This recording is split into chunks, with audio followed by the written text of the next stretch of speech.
Bonjour à toutes et à tous, bienvenue à nos invités, bienvenue Claude. Merci à toutes et à tous d'être présents sur ce webinaire de France Asso Santé.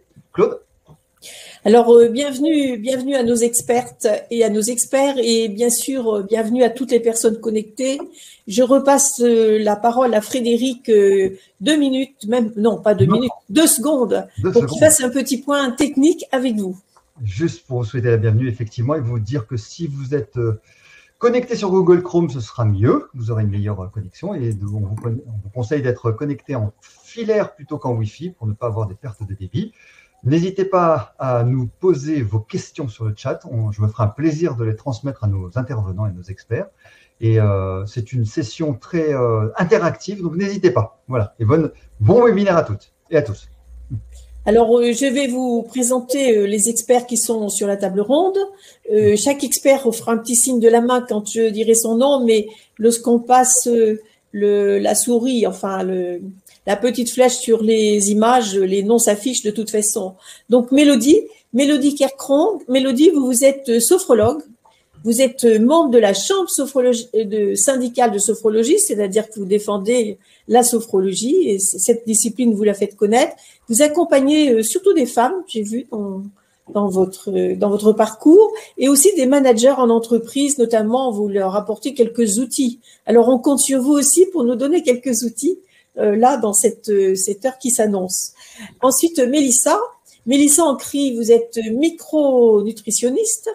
Vous aurez en charge de nous définir ce qu'est la micronutrition tout à l'heure et vous accompagnez des patients aussi, notamment dans un centre de lutte contre le cancer. Et vous direz pourquoi, qu'est-ce qui fait la différence entre ce que peut faire une diététicienne, par exemple, et une micronutritionniste. Ensuite, nous avons Virgile Lemarié. Virgile, vous êtes hypnothérapeute. Donc, hypnothérapeute, faut-il la définir, mais vous nous donnerez votre propre définition, bien entendu. Et non seulement vous prenez en charge des personnes, mais ensuite vous enseignez l'hypnose, notamment de plus en plus de médecins apprennent cette discipline pour accompagner les patients dans les centres antidouleurs. Donc, c'est quelque chose que l'on commence à côtoyer un peu plus. Et puis, Éric Dufond, donc éducateur de pratique physique. Vous ne les voyez pas, mais je vous assure qu'il est très musclé et il va vous expliquer aussi en quoi consiste l'accompagnement qu'il fait auprès des personnes qui en ont besoin. Et Eric, vous avez aussi un DU en nutrition. C'est exact? Tout à fait. J'ai un master en nutrition et en sport santé. Et en sport santé, voilà. Donc, nous allons parler, non pas de maladie, mais nous allons parler de santé, ce qui va vraiment nous changer, parce que là, il faut savoir que nous sommes aujourd'hui au 22e webinaire et que sur les 22, il y en a eu 21 en lesquels nous avons parlé plutôt de maladies et de prévention des maladies aussi. Voilà, donc Natacha, je vais aussi vous présenter d'abord Frédéric Zenouda, qui est notre pilote et notre chef d'orchestre, qui nous accompagne, qui s'occupe aussi de transmettre les questions qui vont arriver sur la plateforme et qui veille au bon déroulement technique. Nous sommes aussi accompagnés, et vous ne la voyez pas, par Natacha Ancry, qui est responsable du bon déroulement, elle aussi, et de l'organisation de ce webinaire, responsable du CLEF.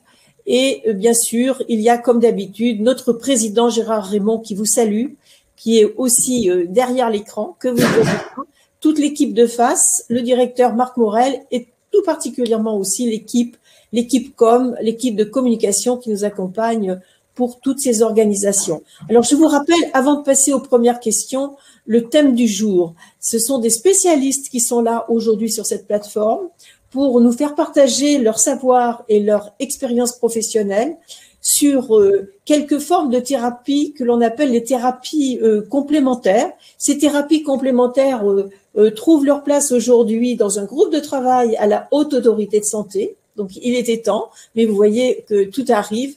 Donc, posez vos questions qui ont trait à l'hypnose, à la nutrition, à la sophrologie, au bien-être et qu'est-ce que il me manque, et bien sûr au bien-être physique, bien entendu, puisque Eric est là pour répondre à toutes vos questions.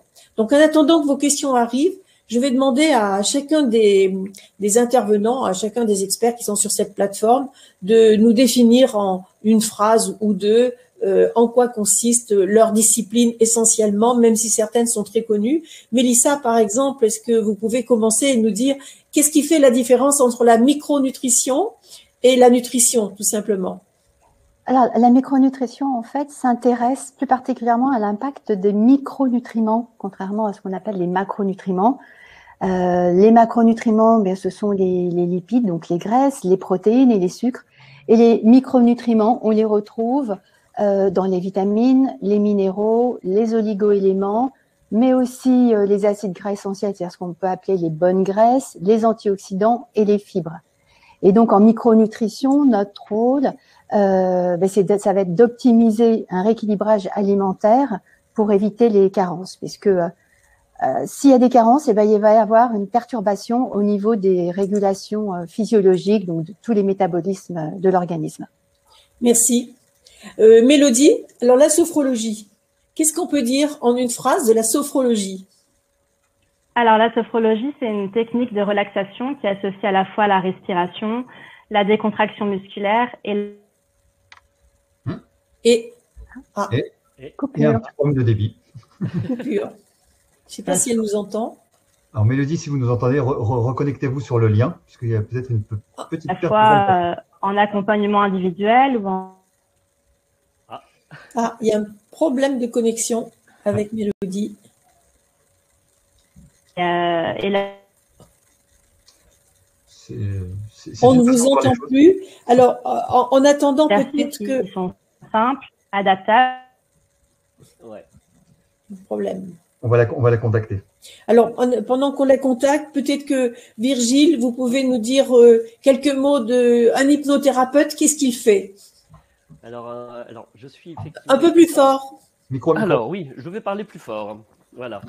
Donc, un hypnothérapeute, c'est un thérapeute qui va accompagner les gens avec des outils de l'hypnose. Et du coup, l'hypnotiseur, son travail principal, c'est de repérer et de créer des états de conscience modifiés pour que des idées puissent plus facilement être acceptées. Des idées qui sont des suggestions qui vont permettre de déclencher ou d'activer des capacités dont on a besoin pour atteindre des objectifs spécifiques, ou de déclencher des capacités donc dans le corps dont on a besoin pour pouvoir être bien. Par exemple, il y a l'hypnose thérapeutique où là on accompagne des gens vers des objectifs de développement ou de thérapie. Et puis il y a l'hypnose médicale où on va pouvoir déclencher donc des capacités dont on a besoin pour que la personne soit bien pendant une opération ou ce genre de choses. Voilà. Voilà. Oui, ça commence à se développer en France aussi pour permettre certaines interventions chirurgicales. J'ai vu qu'au Canada, ils sont très, très en avance là-dessus. Ils font des choses assez impressionnantes sous hypnose, mais ça vient chez nous aussi. Ça, c'est en train d'arriver et d'être utilisé. Donc, au-delà de la thérapie et puis du médical, ça se développe beaucoup dans l'éducation et puis surtout dans la communication. Donc, pour l'acquisition de ce qu'on appelle aujourd'hui les soft skills, voilà, qui permettent effectivement de pouvoir mieux travailler avec des personnes grâce aux liens qu'on va pouvoir mettre en place avec eux. Je vais revenir vers Mélodie. Est-ce que ça marche? La connexion est meilleure maintenant, Mélodie. Est-ce que vous pouvez reprendre les quelques mots que vous nous avez dit sur la sophrologie? Eh bien, on ne vous entend pas. Micro. Il n'y a pas de micro. Ah. À droite, il y a le petit rond et après le micro. Et là?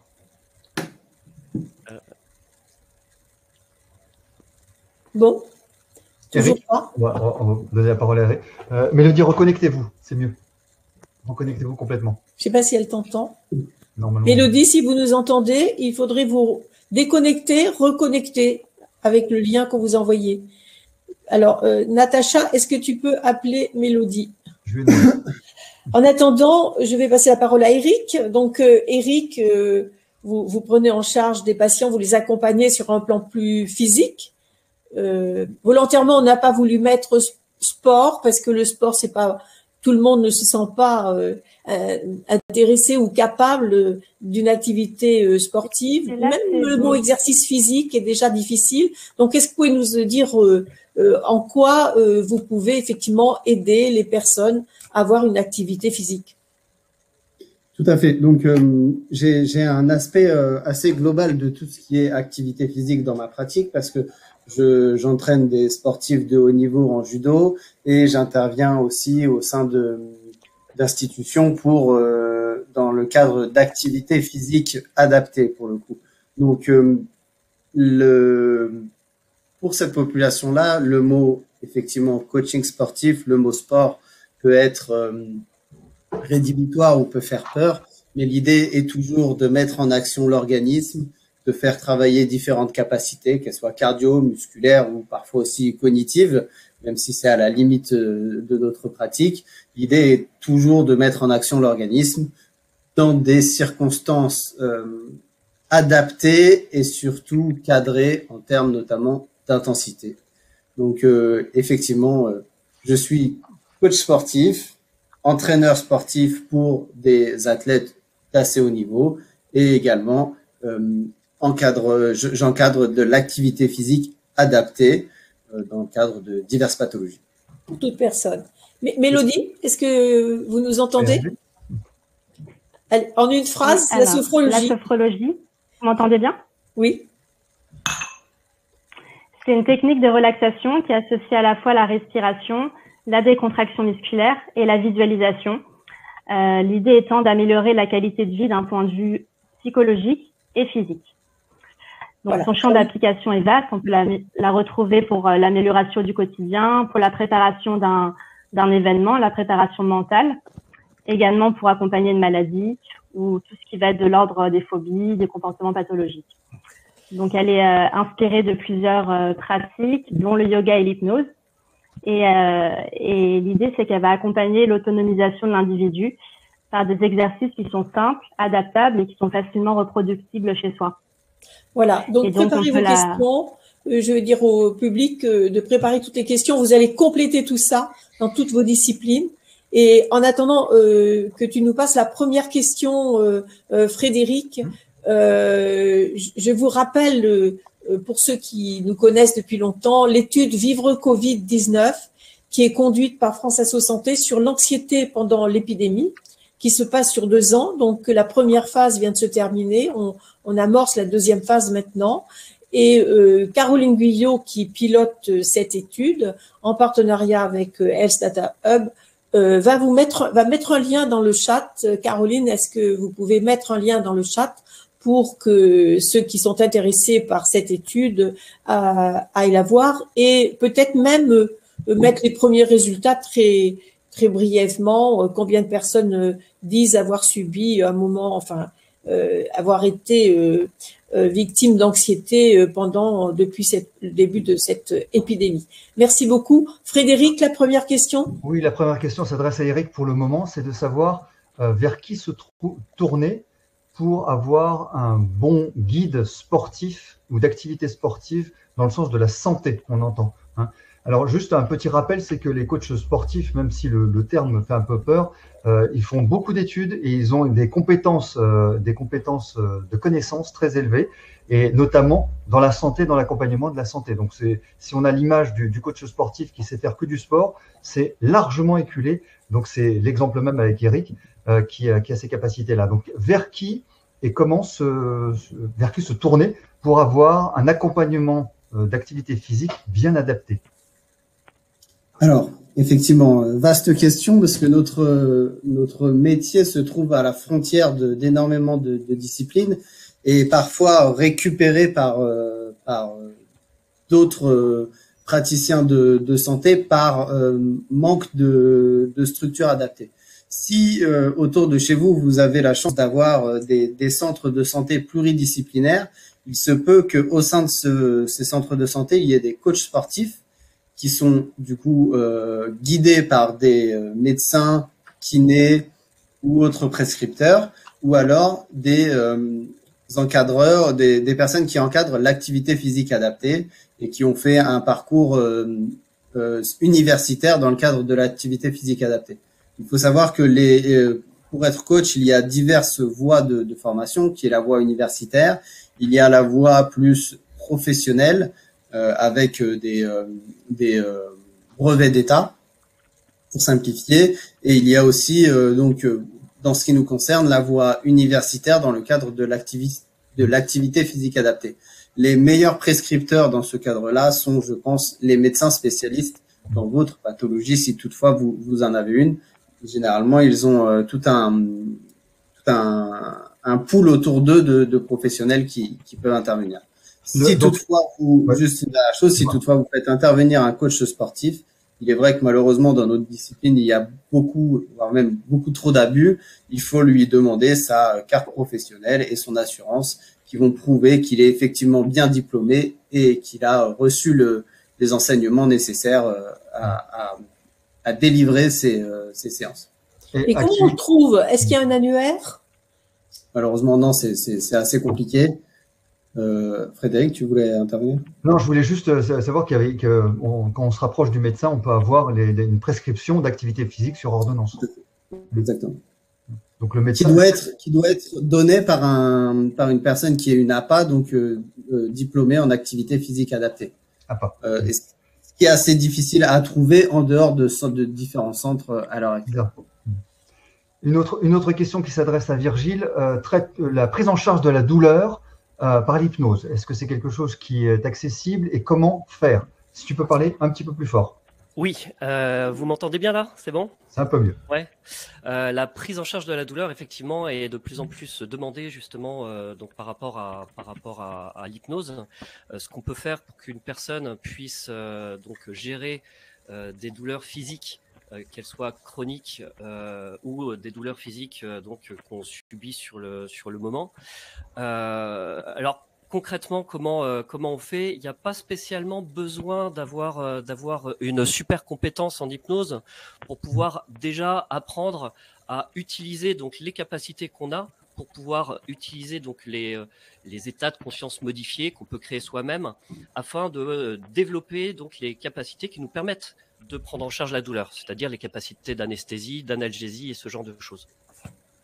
Donc avec des outils d'auto-hypnose qui sont plus ou moins accessible à partir du moment où on sait ce qu'on fait, eh bien c'est vraiment quelque chose qui peut aider les gens à gérer donc tout cet aspect souffrance, qu'elle soit physique ou qu'elle soit d'ordre psychologique aussi.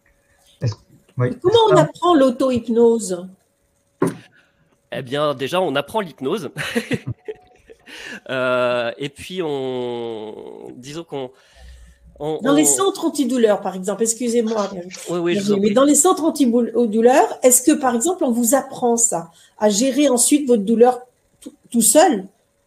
Alors, dans les centres antidouleurs, en tout cas, ce que je peux imaginer qu'ils peuvent proposer, c'est déjà effectivement de faire quelque chose sur les gens, de leur montrer qu'avec des outils d'hypnose, on est capable de travailler sur une douleur physique, parce que c'est pas forcément accessible.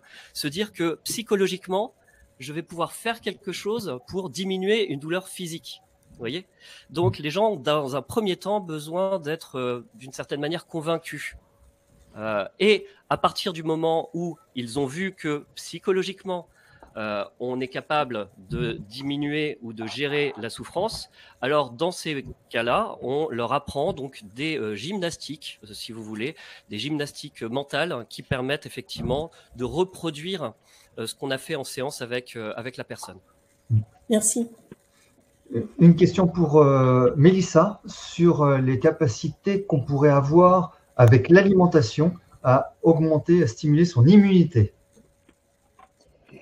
Alors, il faut savoir que l'immunité est très liée au système digestif, puisqu'il y a environ 80% de notre système immunitaire, c'est-à-dire de nos anticorps, qui sont situés sur la membrane du système digestif. Donc, on peut imaginer déjà que la bonne santé intestinale est complètement liée à la bonne efficacité du système immunitaire. Donc, il y a certains micronutriments qui vont jouer. Et notamment là-dessus, j'aimerais parler de neuromédiateurs qui vont agir à la fois sur l'efficacité du système immunitaire, mais aussi sur le bien-être psychique, mental dont on parle aujourd'hui. Et ces neuromédiateurs, on les appelle entre autres la dopamine, la noradrénaline, la sérotonine. Et sachant que cette sérotonine, en fait, ces neuromédiateurs, on les retrouve aussi à 80% au niveau du système digestif. Alors ça, c'est des mots, c'est un petit peu abstrait, mais on a les moyens, avec notre alimentation, dans notre assiette, de mettre un certain nombre d'aliments riches en certains micronutriments pour favoriser l'assimilation, l'activation de ces neurotransmetteurs. Alors, par exemple, la sérotonine, qu'on retrouve aussi énormément dans le système digestif, qui est l'hormone de la sérénité, donc du bien-être mental. Eh bien, pour l'activer, on va avoir besoin d'une protéine qu'on appelle le tryptophane et qu'on va trouver bien sûr dans certaines protéines animales, notamment dans l'agneau, le poulet, aussi dans le fromage. On va les retrouver dans des oléagineux comme les noix de cajou, mais bien sûr la banane et le chocolat noir. D'ailleurs, tout le monde sait, on dit, ben voilà, le chocolat noir, ça va vous permettre d'être plus relaxé et d'amener une détente. Et donc, ce chocolat noir et ces autres aliments riches en ce tryptophane, donc ce micronutriment, vont nous permettre de fabriquer plus de sérotonine. Et en parlant de chocolat noir, il contient aussi beaucoup de magnésium. Et le magnésium, c'est aussi un autre élément qu'on va dire cofacteur pour nous permettre de produire cette sérotonine. Donc le magnésium, tout le monde le sait, hein, on est stressé, on est fatigué, prenez du magnésium. Mais c'est vrai, c'est important, c'est efficace. Et le magnésium, dans votre assiette, pour être concret, hein, vous allez le trouver dans les bananes, donc le chocolat, mais aussi dans les légumes secs comme les amandes, les oléagineux et aussi dans l'eau départ. Donc voilà, pour ce bien-être mental, mais aussi pour participer au système immunitaire, voilà, c'est important d'apporter ce genre de nutriments. Il y en a d'autres, il y a aussi les vitamines B, il y a aussi les bonnes graisses comme les oméga 3 qu'on va trouver dans les poissons et dans certaines huiles comme l'huile de noix. Et juste un aparté pour ces oméga 3, ils vont avoir un rôle anti-inflammatoire et cet aspect-là a aussi un rôle majeur sur l'efficacité de notre système immunitaire. Alors, c'est un peu court, mais il y a encore plein d'autres choses à dire, mais voilà. Oui, bien sûr, c'est des vastes sujets. Mais Mélissa, il y a Palmyre qui te demande, hein, je tutoie tout le monde, c'est pas grave, on se connaît. Comment utiliser comment utiliser la vitamine B12? Comment on peut la trouver facilement, parce que j'imagine. Oui, la vitamine B12, on va la trouver que dans les produits animaux. Donc c'est pour ça que certaines personnes qui vont être végétaliens, donc les véganes, c'est indispensable pour eux de se supplémenter, avec des compléments alimentaires. Eric, quel est le rôle de cette vitamine B12? Surtout au niveau neurologique, c'est vraiment très important. Okay. Il y a Catherine qui attend sa réponse sur la fibromyalgie, mais Mélodie est partie, donc on lui portera tout à l'heure mais peut-être d'autres peuvent répondre, bien entendu, tous d'ailleurs. Qu'est-ce qu'on peut faire pour le lâcher prise? Comment mieux gérer son stress? Virgile? Et qu'est-ce qu'on peut faire pour le lâcher prise? Vous avez tous là une réponse, hein. Pour le lâcher prise, alors le lâcher prise, à mon sens, c'est une capacité qu'on peut apprendre et qu'on peut développer par l'exercice. Les gens sont généralement quand ils parlent de lâcher prise, ils sont complètement angoissés à l'idée de devoir lâcher prise parce que ça veut dire plein de choses pour eux. Donc la première chose effectivement que on fait pour pouvoir apprendre aux gens à lâcher prise, c'est de leur expliquer ce que ça peut être. Par exemple, le lâcher prise, c'est pas forcément ne plus penser. Le lâcher prise, c'est pas forcément faire taire son dialogue intérieur. Vous voyez ? Donc, en fait, il faut, dans un premier temps, leur donner les éléments qui leur permettent de pouvoir imaginer ce que ça peut leur apporter.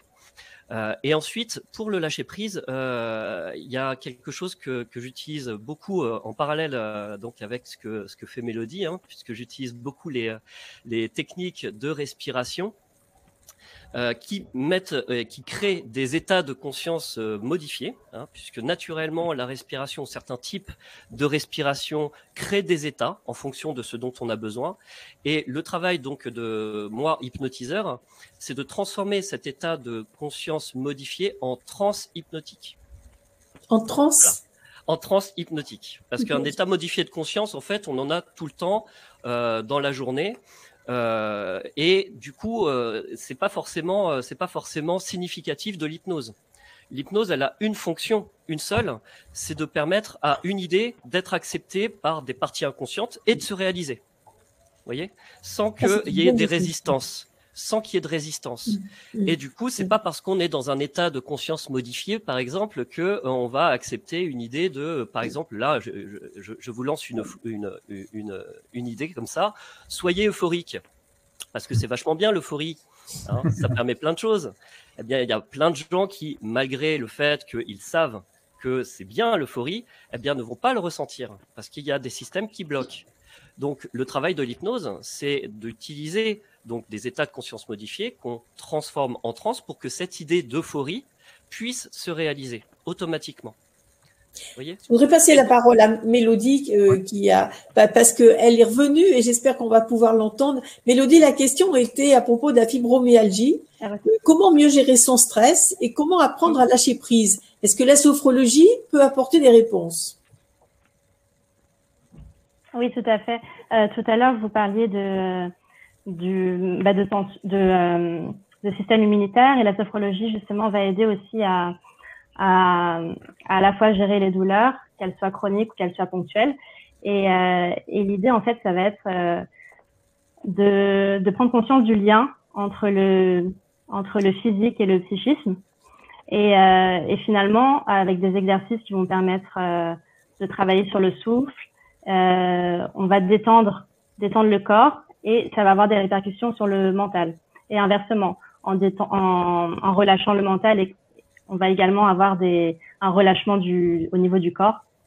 Et l'idée, en fait, ça va être de renforcer aussi, en fait ses ressources, ses capacités, prendre conscience de ses capacités physiques, de ses ressources, et voilà, de pouvoir au fur et à mesure soit en fait aller vers une guérison, ou si ce n'est pas guérissable, vers une acceptation de la douleur, une connexion en tout cas à cette douleur, et prendre conscience aussi qu'on a tous en nous des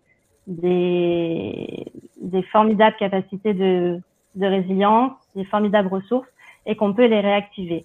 On peut les réactiver dans cet état de conscience modifié comme en hypnose. On peut aussi les réactiver en se connectant à ces douleurs et en dialoguant avec elles, et en prenant aussi ces douleurs comme des tensions dans un corps qui peut être détendu. Eric, vous avez des réponses à donner peut-être? Non, honnêtement, c'est pas quelque chose que En revanche, j'ai une question pour Eric justement. La question, c'est de savoir quelles sont les recommandations actuelles pour le rythme et la cadence et l'intensité de l'activité physique. On est en période post-Covid, les gens doivent reprendre un petit peu d'activité. On sait que l'activité physique, ça fait aussi stimuler les neuromédiateurs. Quelles sont les recommandations du coach sportif en activité sportive adaptée, en activité physique adaptée?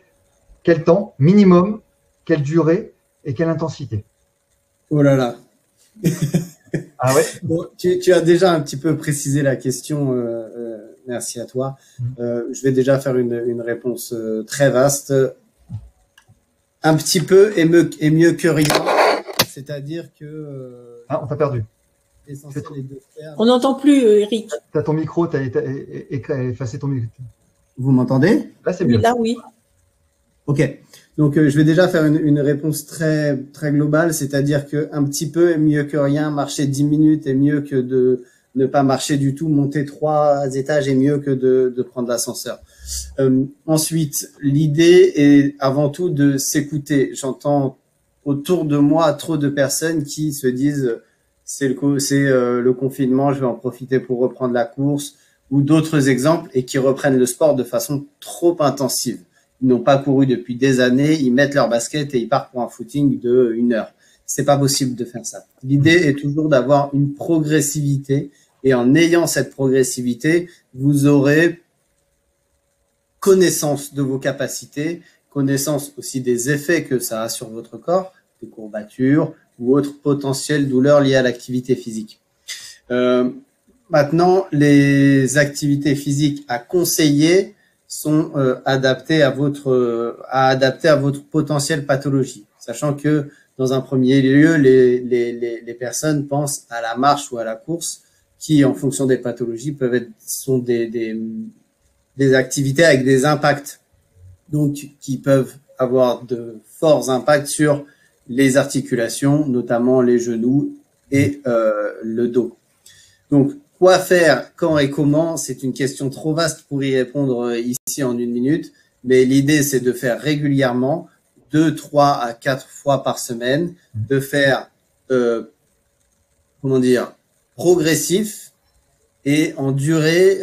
Tout dépend tout dépend des capacités des personnes. Donc, à partir de 15-20 minutes d'exercice, on est dans le vrai, quoi. D'accord. C'est-à-dire, pour ceux qui sont dans des grandes agglos, le métro, on descend une station avant déjà. C'est quelque chose de bien. C'est pas suffisant sans doute, mais c'est mieux que rien. Ça me va bien dire que 10 minutes c'est mieux que rien. Et j'ai aussi une chose à dire, c'est concernant le confinement. On assiste, parce qu'on intervient nous chez Wellnex beaucoup en entreprise, on assiste à des situations sanitaires pour certaines personnes qui sont totalement catastrophiques. C'est des personnes qui, dans la journée, leur compteur de pas leur dit qu'ils ont fait 200 pas. Je sais pas si vous imaginez, c'est rien. C'est des personnes qui passent de leur salon à leur canapé, à leur lit, et c'est juste une catastrophe sanitaire. Donc, il faut absolument bouger tous les jours, sortir de chez soi tous les jours, même si c'est pas une partie de plaisir et qu'on habite en ville. Vous imaginez la différence de dépenses énergétiques entre le fait d'aller au boulot, de monter des étages, d'aller voir les collègues, de partir déjeuner et autres, et de rien faire de tout faire sur l'ordinateur depuis chez soi. Donc, il faut bouger tous les jours. Ça, c'est important ce que vous dites, parce que on peut facilement passer une journée complète derrière son ordinateur sans voir passer le temps. C'est ça. C'est assez terrible quand on est très concentré sur une activité comme intellectuelle, une rédaction, quoi que ce soit, et on ne voit pas passer le temps. Donc, ce que vous dites, c'est ouvrir sa porte, descendre l'escalier et le remonter, c'est déjà quelque chose qui est fait, qui est bien. D'accord. Double question pour Mélissa sur la nutrition. La première, c'est y a-t-il des aliments anti-fatigue d'une certaine manière? Est-ce qu'il y a des conseils anti-fatigue? Et il y a une autre question sur l'alimentation et fibromyalgie. Est-ce que l'alimentation peut améliorer la fibromyalgie? Alors, je vais commencer par la fibromyalgie. Donc, la fibromyalgie, si on voit déjà l'aspect psychologique, stress, donc j'en ai parlé tout à l'heure avec ces neuromédiateurs, avec l'efficacité du magnésium, la sérotonine. Mais la fibromyalgie, c'est avant tout une maladie inflammatoire.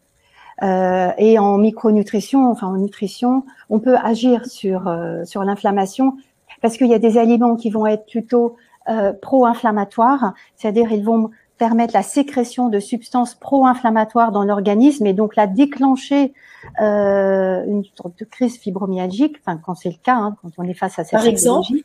Par exemple. Alors, donc ces substances, les aliments qui vont déclencher les substances pro-inflammatoires, on les retrouve dans les graisses animales comme la viande rouge, la charcuterie, le fromage, toutes les graisses dites saturées, mais aussi dans les graisses transformées. Donc, parmi les graisses transformées, il y en a une qu'on utilise souvent, c'est par exemple la margarine.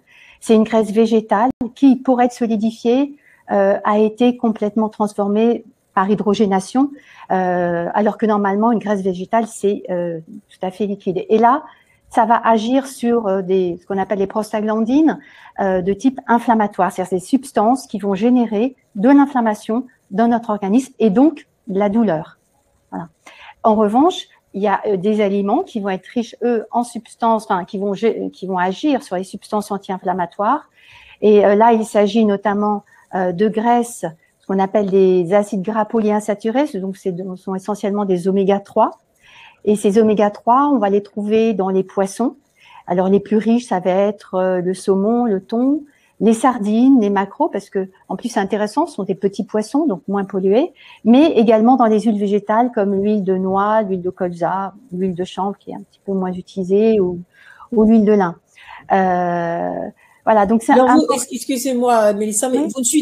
vous ne citez pas l'huile d'olive, alors que tout le monde pense que l'huile d'olive, c'est la sainte huile, quoi. Oui, alors l'huile d'olive a un très grand intérêt. C'est une huile qui est très très riche en oméga 9, qui va avoir plutôt un intérêt sur le plan cardiovasculaire. Hein. D'ailleurs, on voit bien dans les pays du Sud, genre la Crète, la Grèce, il y a très peu de maladies cardiovasculaires, beaucoup moins que dans le Nord où on utilise le beurre. Mais ces oméga 9 qui sont dans l'huile d'olive ne vont pas avoir un rôle sur notre système inflammatoire. Voilà, ils vont pas déclencher ni les prostaglandines de type inflammatoire, c'est-à-dire ni ces substances de type inflammatoire, ni les substances de type anti-inflammatoire. Ils ont un rôle bénéfique, hein, cette huile d'olive, mais pour autre chose. Voilà. Question pour... pardon, oui, non, excuse-moi. Et puis, oui, il y avait une deuxième question. La fatigue chronique. Fibromyalgie, la fatigue chronique. Pour contre la fibromyalgie. Non, c'était ça. Voilà, c'était ça. Donc, la fibromyalgie, ici, en nutrition, on peut aborder le côté plus psychologique, donc agir sur les nutriments qui vont nous permettre de développer et de produire beaucoup plus de sérotonine, qui est le neurotransmetteur du bien-être. Et donc ça, j'en ai parlé au début, c'est le magnésium, c'est certaines protéines animales, c'est la vitamine B. Et puis donc les autres nutriments, c'est anti-inflammatoire.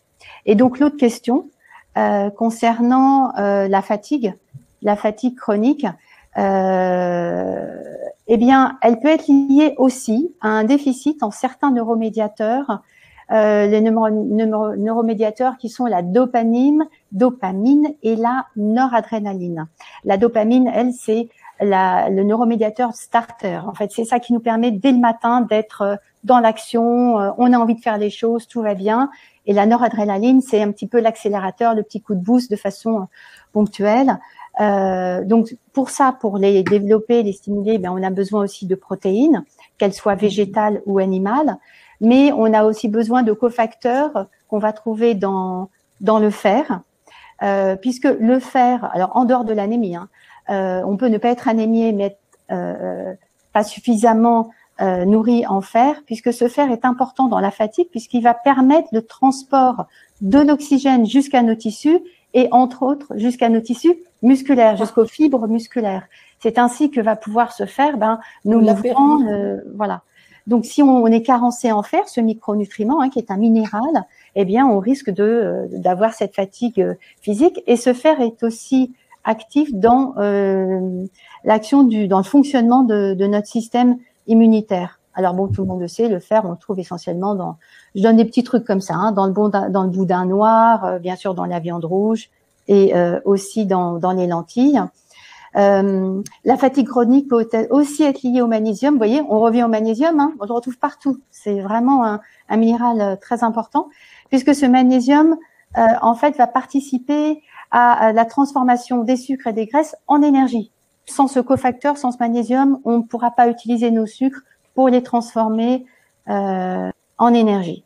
Et enfin, le dernier micronutriment, c'est le coenzyme Q10 aussi, qui nous permet également de transformer ce sucre, ce glucide en énergie, donc pour ne pas être fatigué. Est-ce qu'il est vrai que le thé et le café bloquent l'absorption du fer, comme le demande on parlait avec ça.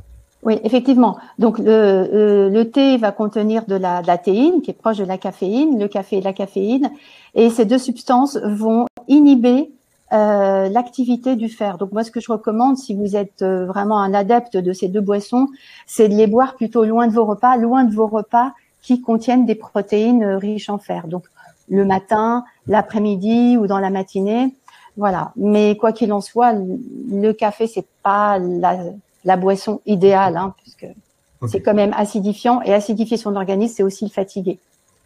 Question pour nos amis sophro et hypno, peut-être Mélodie, si tu le permets, je relis la question pour ne pas me tromper, pardonnez-moi. Est-ce que la souffrance psychologique, émotionnelle, peut être maîtrisée par la sophrologie? Mélodie. Alors oui, en sachant que la sophrologie, c'est une méthode qui est complémentaire et qui ne remplace pas, bien sûr, un accompagnement psychologique et médical. En tout cas, la sophrologie va permettre en effet d'apprendre à gérer, à apprivoiser ses émotions et à dialoguer en fait avec son corps, à écouter son corps et à observer au fur et à mesure les émotions, les pensées et les sensations physiques qu'on ressent. Et ce faisant, on peut tout à fait orienter aussi d'un point de vue plus positif en fait ces pensées, faire un reconditionnement disons progressif du cerveau, orienter ces pensées pour adopter une vision disons avoir plus de recul en fait, avoir plus de recul sur ses pensées, sur ses émotions et les accepter. Et donc encore une fois, ça ne remplace pas un accompagnement psychologique, mais en effet la sophrologie est très utile dans ces cas-là. Mélodie, on a l'impression qu'il y a une progression entre relaxation, sophrologie, hypnose et travail psychologique. Est-ce que la sophrologie est un préambule à l'hypnose ou l'hypnose est un préambule à la sophrologie? Est-ce qu'il y aurait un ordre à conseiller? Alors, je précise juste qu'on pose beaucoup la question, est-ce que vos 4 activités sont éligibles à la visio? Pour ma part, oui, bien sûr. Eric? Ah, j'ai plus ton micro. J'ai plus ton micro, Eric. On t'entend pas.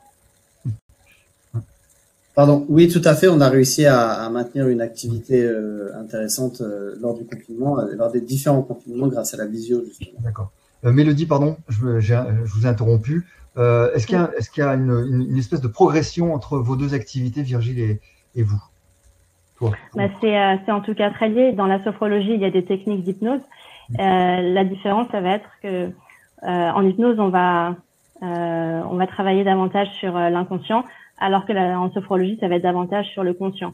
L'idée, ça va être vraiment d'avoir au fur et à mesure des prises de conscience, à la fois en pratiquant. Donc, il y a 2 types d'exercices, des exercices qui vont être de relaxation dynamique, qui sont des exercices inspirés du yoga, des mouvements doux associés à la respiration, et également la partie ce qu'on appelle la sophronisation, qui là se rapproche davantage de l'hypnose parce que c'est un moment de relaxation profonde avec un état de conscience modifié également, où dans cet état on va pouvoir se connecter davantage à ses ressources et avoir également une vision plus globale de soi-même, davantage en tant que spectateur de ces ressentis, qu'ils soient corporels, physiques ou mentaux. Virgile, alors, je vais te mettre à contribution parce que non seulement tu vas répondre à la question. On vous entend bien surtout. Ouais, qu'on t'entend bien. Et est-ce que tu aurais peut-être un exercice pratique, oui. Juste un exercice simple à donner à nos abonnés ce soir pour qu'ils puissent, à nos internautes, pour qu'ils puissent utiliser dès ce soir quelque chose qui puisse les apaiser? Oui, tout à fait. Alors, juste avant de passer à la phase de petit exercice que je donne effectivement tout le temps aux gens qui font des séances pour qu'ils puissent rester dans une bonne dynamique de changement. Là, par rapport à ce que fait Mélodie, il y a quelque chose que nous aussi on pratique beaucoup, c'est la conscientisation. On donne la possibilité aux gens de prendre conscience qu'ils sont capables de faire les choses ou des capacités qu'ils vont pouvoir utiliser. Ça, c'est hyper important, que ce soit de l'hypnose ou de n'importe quoi, de dire aux gens c'est possible, c'est vraiment la base de la base. Ensuite, pour la prise en charge effectivement de la souffrance, qu'elle soit émotionnelle ou physique, on passe beaucoup par l'habitude et par l'exercice. On s'habitue donc à se mettre dans un état de conscience adapté qui va déclencher la capacité d'apaisement. voyez? Mmh. La capacité d'apaisement qui va servir justement à sentir que la colère, la tristesse ou l'émotion qui nous fait mal peut redescendre à un niveau acceptable. Donc là, ça passe principalement par une phase d'expérimentation. Mmh. Alors, ce que je conseille souvent, et c'est quelque chose qui est très très accessible, je vous l'ai dit, hein, je passe beaucoup par des principes de respiration, et je demande aux gens de prendre l'habitude dans leur journée de respirer, donc de prendre du temps pour respirer. Alors le problème, c'est que si je dis ça aux gens, ils vont se dire, bah ouais, non mais moi dans la journée, j'ai vraiment pas le temps. J'ai pas le temps de me faire une séance. Vous imaginez 10 minutes par jour? Non mais avec tout ce que j'ai à faire, c'est pas possible. Alors du coup, l'exercice que je leur demande de faire, c'est de respirer 1 minute 10 fois par jour. Pas mal. Voilà. Et alors la respiration, forcément, elle doit avoir une intention. On va pas respirer pour respirer. L'idée, c'est de pouvoir respirer sur un rythme particulier qu'on va tenir pendant 1 minute. Alors, le rythme que j'ai trouvé, c'est celui de la cohérence cardiaque, si vous connaissez. C'est en gros 5 secondes à l'inspiration et puis 5 secondes à l'expiration. Attends, on reste 5 secondes en inspiration et on reste 5 secondes en expiration, ou on expire pendant 5 secondes? Voilà, c'est pendant 5 secondes on inspire, petit plateau, pendant 5 secondes on expire, petit plateau. Et donc, l'idée, c'est de pouvoir respirer pour réussir à se mettre dans un état. Donc, dans un premier temps, je demande aux gens de s'habituer au rythme. Donc, de respirer 5 secondes à l'inspiration, 5 secondes à l'expiration pendant 1 minute. Ça fait à peu près 6 cycles de respiration. Et par la suite, je leur demande de respirer jusqu'à ce qu'ils sentent, alors là, c'est de l'expérimentation pure, jusqu'à ce qu'ils sentent une sensation de connexion. Vous savez, une sensation où on est presque dans une bulle, où on sent que le corps s'est détendu, où on est plus dans ses pensées. Et à partir de là, ils vont apprendre à repérer les états de conscience modifiés qu'ils vont pouvoir utiliser par la suite pour pouvoir faire ce qu'ils ont envie de faire. Par exemple, se suggérer du dynamisme, se suggérer de l'apaisement, se suggérer de la sérénité, se suggérer de ce dont ils ont besoin pour pouvoir être bien. Donc là, le petit exercice tout simple, c'est vraiment, dans un premier temps, on ferme les yeux et on décide de respirer jusqu'à ressentir cette sensation qui est très très personnelle et particulière de connexion, qui va pouvoir prendre la forme qui va être la meilleure pour vous. Ça peut être de la concentration, de l'apaisement, ça peut être de la détente, ça peut être tout ça. Et à partir de là, une fois qu'ils sentent cette sensation, eh bien, ce sera le moment de penser à ce qu'ils veulent. Vous voyez ? Je me connecte et après, je me suggère l'état que je veux atteindre. Merci. Eric, je suis scotché toute la journée devant mon ordinateur. Est-ce que tu aurais derrière ton écran 1 ou 2 exercices à nous préconiser? Je sais pas, se lever, faire des squats. On le fait tout de suite, hein, tous. Les 6 que nous sommes, on le ferait là tout de suite devant notre écran. Ça serait quoi? Ce serait le principal exercice qu'on pourrait faire pour commencer à réactiver tout ça. Déjà, j'aurais plutôt une première routine qui serait une routine d'échauffement qui ferait bouger toute l'articulation du cou et des épaules pour éviter notamment les trapézologies qui sont assez courantes pour les personnes qui sont assez mal installées parfois en télétravail. Donc, ça serait, on le fait tous ensemble? Allez, on se redresse bien. Tombe la veste. De se mettre au fond de la chaise ici et d'aller monter les épaules vers les oreilles. Ici, redescendre le plus bas possible. On fait le plus grand cercle possible. On en fait 5. On est super connecté. En plus, ça va devenir une choré. On va devenir viral. Ça va être viral. Une musique qui va avec ou pas? Tout. Ensuite, on va dans l'autre sens. On en fait 5 également. C'est plus dur. Non, normalement, ça va. Ensuite, si on mettait une musique de relaxation, hein? On met on laisse les épaules en bas. On fait tourner la tête doucement. Oui. La tête a été immobile pendant plusieurs heures. Et le cou n'a pas ça. Ça craque. Dans un sens, puis dans l'autre. C'est qu'il y avait besoin de faire cette routine. Palmire qui dit aussi ça craque. Et enfin, on fait non. On envoie le menton jusqu'à l'épaule droite, puis épaule gauche. Ça, c'était juste une routine pour réveiller toute cette articulation. Ça fait du bien. Épaule, trapèze. Ça fait du bien normalement. Ça fait Ensuite, si on veut faire un petit peu d'activité et en fonction de ses capacités, l'idée c'est d'avoir un micro-circuit. Ce qu'on appelle un circuit, c'est un enchaînement de plusieurs exercices. Donc on pourrait avoir cette fois-ci 3 exercices différents, un exercice pour les jambes, un exercice pour les abdos et un exercice pour les bras. Et l'idée c'est de faire ce micro-circuit comme il a déjà été suggéré tout à l'heure, de le faire peut-être 10 fois dans la journée, mais à différents moments. C'est-à-dire qu'on va faire 10 squats, 30 secondes de gainage abdominal et 10 ouvertures bras jusqu'en haut, et on reprend le travail. Et ensuite, on le refait une autre fois quand on a un petit peu de temps, et on essaie de le faire une dizaine de fois dans la journée. Ce qui fait qu'à la fin de la journée, finalement, on a fait 100 squats, on a fait plusieurs minutes de gainage abdominal, et on a fait plusieurs centaines d'élévations de bras. Finalement, on n'a pas été si inactif que ça dans la journée. Ouais. On a quand même développé. Frédéric disait en musique, Oula. et il y a une question. Tiens, comment ça se fait que ça arrive Il y a un là? écho. Est-ce que C'est ça quoi vient le problème? ça vient chez qui? Je ne sais pas bouger. Comment ça se fait qu'on a un écho là? Je sais pas pourquoi. Moi, j'ai rien de mon côté. Hein. J'ai T'as pas peut-être d'écho, avec mon micro. C'est l'exercice physique qui a perturbé C'est Ah, ça. c'est bien là. la chose. Non, ça y est, c'est bon. C'est bon. C'est l'exercice physique, peut-être. C'est mieux comme C'est ça. Bon. Tu as parlé de musique tout à l'heure, Frédéric. Il y avait une question sur est-ce qu'on a des études sur l'effet Mozart, c'est-à-dire l'utilisation de la musique dans justement la relaxation ou pour atténuer la douleur, etc. Je sais qu'il y en a une sur l'épilepsie, par exemple, qui est sortie il n'y a pas tellement longtemps, qui est intéressante. Est-ce que vous avez des informations ou l'utilisation d'un fond musical ou... Est-ce que c'est un bon vecteur de relaxation ou d'acquisition de l'état de modifié de conscience? Peut-être Mélodie? On parle de musique. Ce serait quand même dommage de ne pas poser la question à Mélodie. C'est vrai. Mais c'est vrai que la sophrologie se pratique sans musique, pour le coup.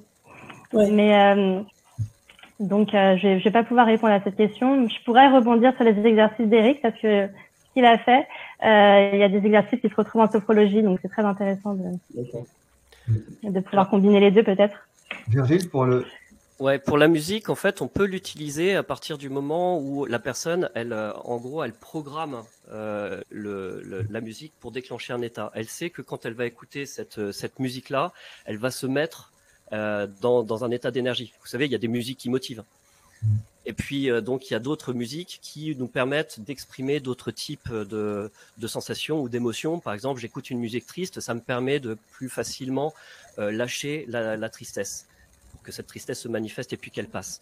Donc, c'est vraiment l'utilisation de la musique comme outil qu'on va donner à la personne pour qu'elle sache pourquoi elle fait les choses, pourquoi elle écoute ce morceau-là, à quoi ça va lui servir. Et ça, c'est un des gros points de finalement l'hypnose, hein. C'est de rendre utile ce qu'on fait, de poser une intention. Je vais respirer pour. Et à partir de là, si on prend conscience de cette intention, si on l'utilise, cette intentionnalité, alors on devient tous hypnotiseurs. Mélissa, tu Mélissa, il y voulais... a un ajout? Oui, en fait, la musique va avoir pour rôle aussi de libérer la dopamine, dont je vous ai parlé tout à l'heure.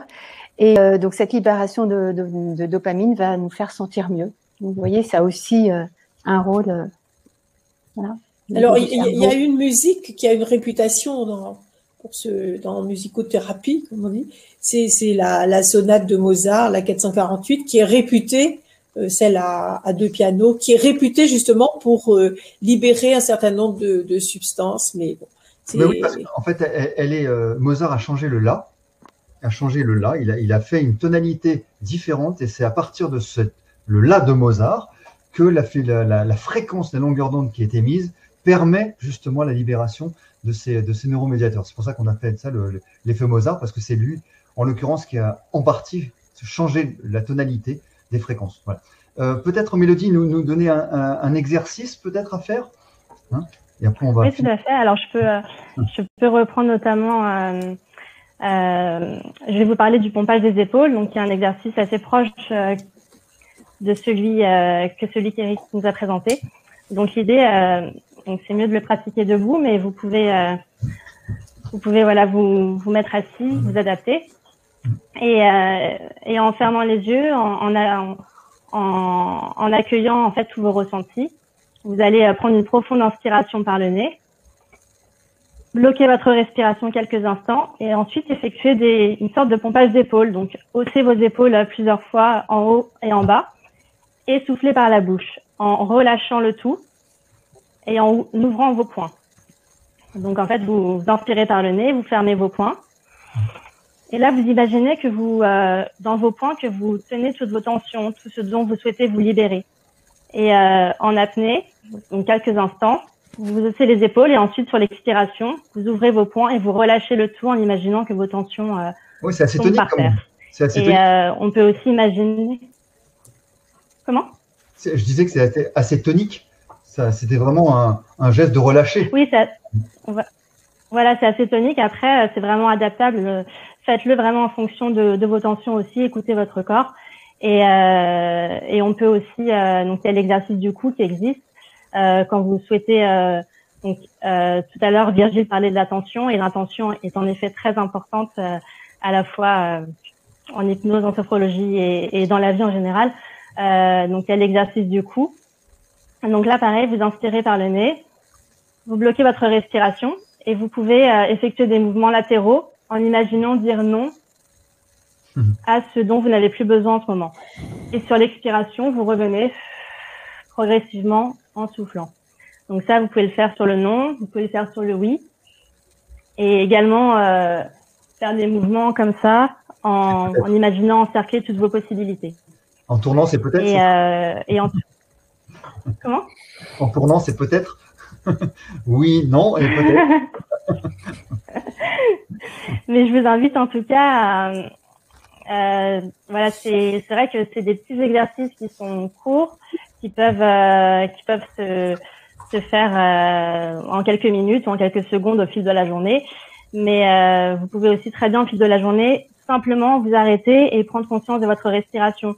Vous demandez comment vous respirez à ce moment-là. Est-ce que vous avez une amplitude respiratoire assez importante? Est-ce que vous êtes en apnée respiratoire parfois? Est-ce que la respiration est plutôt abdominale, donc localisée au niveau du ventre? Est-ce qu'elle est plutôt thoracique? Donc c'est aussi important de prendre conscience de ça et au fur et à mesure, il sera possible et intéressant de travailler sur le souffle. Et, super. Ça fait partie du… Peut-être pour finir, une recommandation aussi, si j'avais une première résolution à mettre en place pour améliorer mon alimentation, ça serait de commencer par quoi? C'est difficile, hein?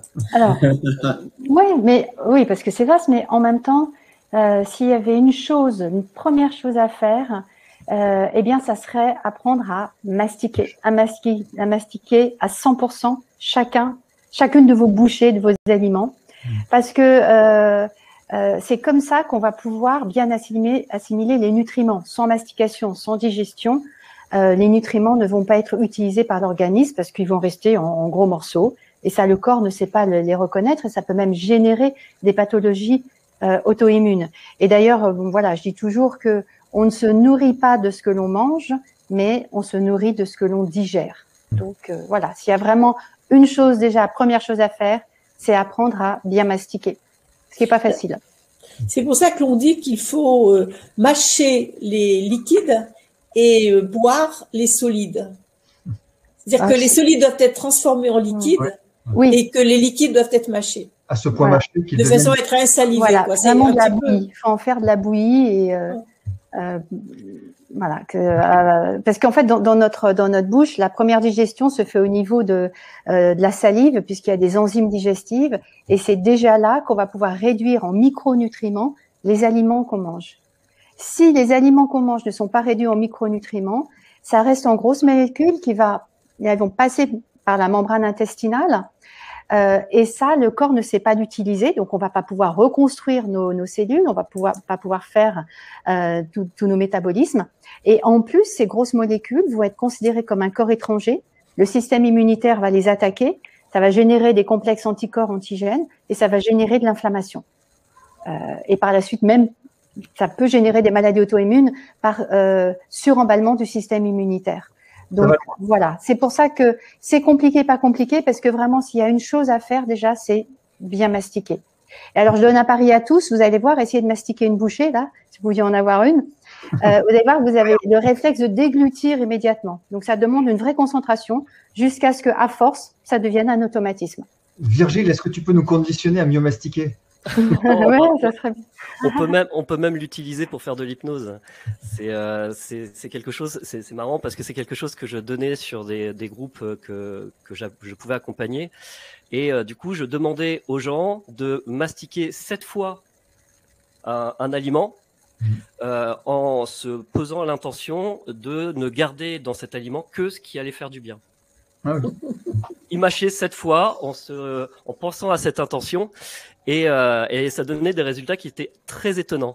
Et j'ai un autre petit truc et astuce comme ça qui est très accessible et qui m'a beaucoup aidé pendant la période de confinement et que je continue à pratiquer tous les matins. C'est d'utiliser les états de transe naturels que vous vivez tous d'une manière générale. La transe du soir au coucher, c'est la transe hypnagogique. Hein. Vous savez, quand on passe de l'état de veille à l'état de sommeil, il y a un état de transe, c'est automatique. Et il y a le matin quand on se réveille, c'est l'état hypnopompique. Alors plutôt que de faire des pompes, ce que je me suis dit, c'est que j'allais utiliser cet état de transe qui était très naturel. Et pour ça, j'ai programmé donc 2 réveils. J'ai programmé mon premier réveil où je me pose la question qui va conditionner ma journée. Alors ça, c'est quelque chose que j'ai pris d'Einstein. Il avait la réputation de se poser la question le matin au réveil, comment je vais rendre cette journée ou comment je vais être plus heureux aujourd'hui qu'hier. Voilà. Déjà, c'est pas mal. Donc, moi, l'idée, c'est de pouvoir prendre mon premier réveil, ça me réveille, je me pose la question justement pour rendre cette journée mémorable ou magnifique, et je me rendors pendant un quart d'heure dessus. Ce qui fait que pendant le quart d'heure avant le deuxième réveil qui va sonner, eh bien, le cerveau va cogiter à cette question. Et généralement, ce que j'ai pu observer, c'est que je me levais d'une moins mauvaise humeur. Bon. Donc, là, tu avoues ton sale caractère quand même. Hein. Ah, mais et c'est pour ça que je fais beaucoup d'hypnose, voilà. Pour pouvoir le tempérer. D'accord. Alors voilà, plein de bonnes recettes. Frédéric, est-ce que tu as une dernière question à nous passer? Parce qu'elle a été posée plusieurs fois. Quelle est la différence entre la sophrologie et le yoga, Mélodie? Alors, il y a du yoga dans la sophrologie, mais ça va être des mouvements qui sont très doux. Donc c'est... En fait, en sophrologie, il n'y a pas besoin de tapis de yoga. Ce ne sera pas non plus des efforts physiques, très physiques.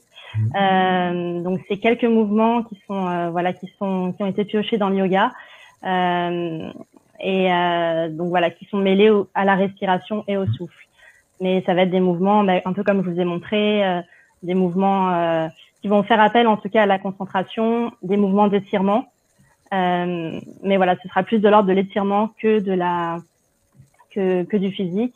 Et en tout cas, les mouvements du yoga pratiqués en sophrologie se font debout. D'accord.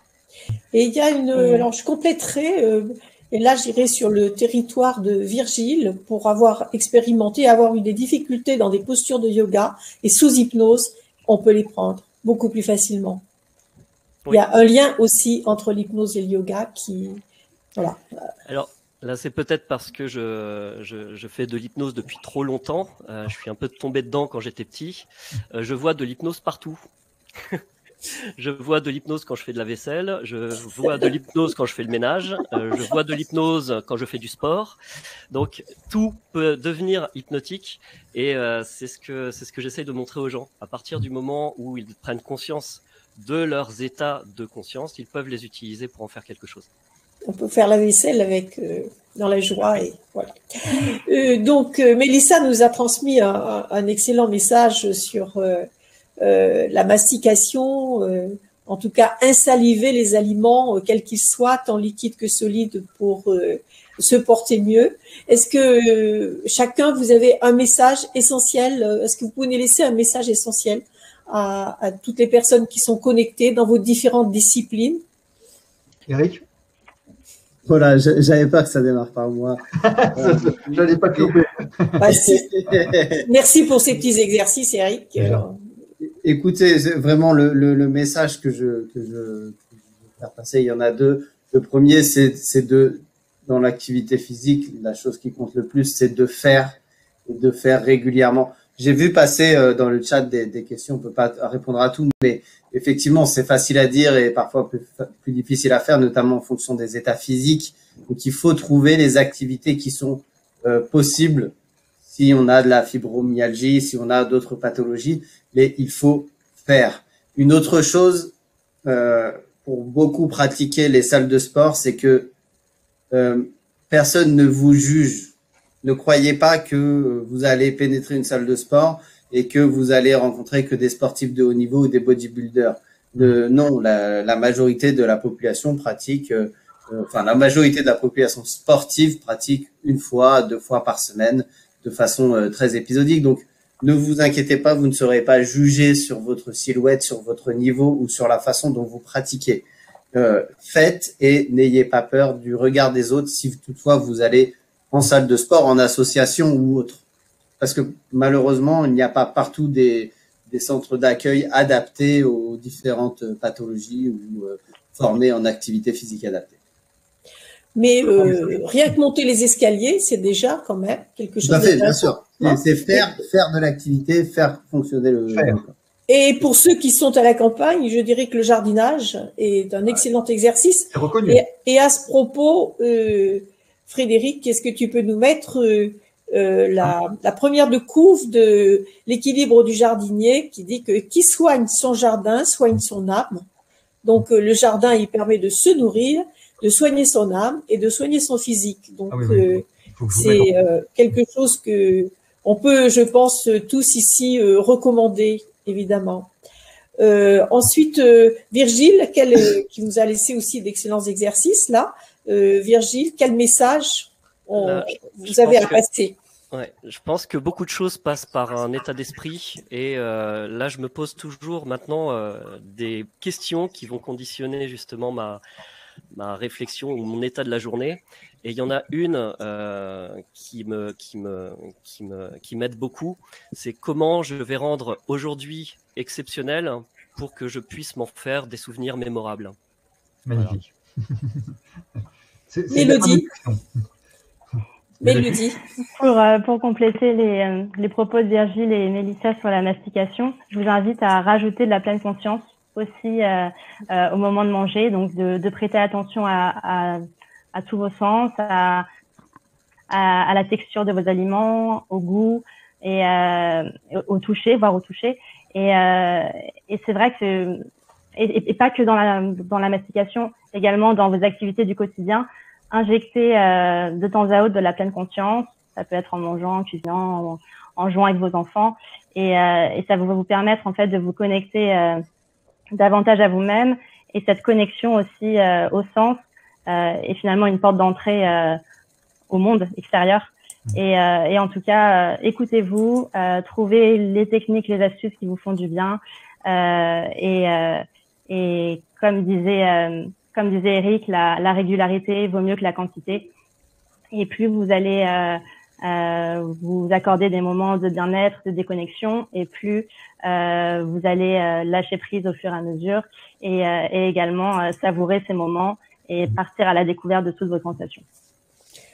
Merci. Mélissa, tu veux redire un petit mot peut-être? Je vais rebondir sur ce que tu as dit sur il faut soigner son jardin pour soigner son âme. Et la chose qui est vraiment importante dans l'alimentation, c'est choisir des aliments non transformés, le moins transformés possible. Donc c'est vrai que le jardin, on y cultive des nutriments, enfin des aliments. Et je vous engage, parce qu'on est un peu à l'ère de l'industrie alimentaire, on trouve un peu tout et n'importe quoi. Mais si on veut rester en bonne santé, autant sur le plan psychique que physique, mais il faut apporter des aliments non transformés, dans notre assiette. Merci beaucoup, merci à tous. Je finirais juste parce qu'il y a beaucoup de questions qui ont été dites, comment trouver, ne pas tomber sur un charlatan. Oui. Vous avez 4 experts ce soir et intervenants que vous pouvez contacter sans aucun problème par visio pour vous donner les conseils. Virginie, je ne t'ai pas interrogé, mais peut-être que c'est vrai que tu fais de la visio aussi Oui. D'accord. Donc, Ouais, les 4 sont éligibles à la visio. Donc, si vous ne voulez pas tomber sur les charlatans. Natacha, normalement, doit mettre les liens avec tous vos différents sites. Hein. Mélodie, c'est melosofro.com, Oui, c'est ça? melosofro.com. Mélissa, c'est Mélissa-du-6 en cri.com. Virgile, c'est hypnoconseil.com. Et Eric, c'est voilà wellnext.fr/l'équipe-du-6 mais je crois que Natacha. C'est bon, vous nous trouverez. Wellnext.fr, vous nous trouverez. Voilà, donc c'est suffisant, wellnext.fr. Mais merci Natacha de nous les mettre dans le chat si tu le peux.